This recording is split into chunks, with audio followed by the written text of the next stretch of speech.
చెందినటువంటి ఎఫ్ఎస్జి అనేటువంటి చాలా పూర్తి సుదీర్ఘమైన పేరుంది, కానీ దాన్ని ఎఫ్ఎస్జి అనే పేరుతోటి ఎక్కువగా పిలుస్తారు. ఈ ఎఫ్ఎస్జి పత్రిక ట్రంప్ 4 సార్లు మోదీతో మాట్లాడే ప్రయత్నం చేశారు. మోదీ ఆయన ఫోన్ని ఎత్తలేదు అని చెప్తున్నారు.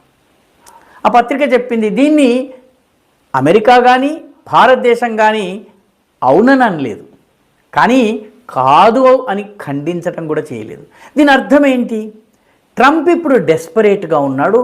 ఏదో రకంగా భారతదేశంతో బేరం ఏదో కుదుర్చుకోవాలి, భారతదేశాన్ని దారికి తెచ్చుకోవాలి. ఎందుకంటే చైనా, భారత్, రష్యాలు 3 గనక కలిసినట్లయితే, డాలర్ను పక్కన పెట్టి ఈ దేశాలు లావాదేవీ చేసినట్టయితే ప్రపంచంలోని మ్యానుఫ్యాక్చరింగ్ హబ్ అయినటువంటి చైనా,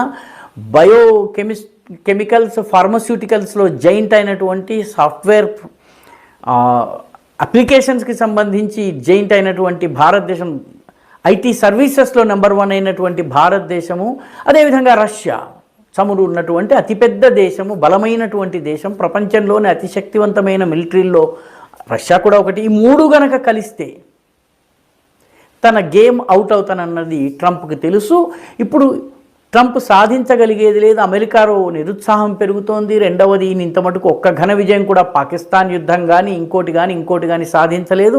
వియత్నాంతో సహా ఏ దేశం అమెరికాని, ట్రంప్ని అంత పెద్దగా పట్టించుకోవడం లేదు. దీనితో మోదీ మాట్లాడకపోవడంతో ట్రంప్లో హతాశ నానాటికి పెరుగుతోంది. నిజానికి భారతదేశం ఈ తరహా ట్రంప్ యాక్షన్ని ఊహించింది కాబట్టే దీనికి విరుగుడుని దాదాపు 2020 నుంచి చేస్తూ వచ్చింది. పర్యవసానంగా ఈరోజు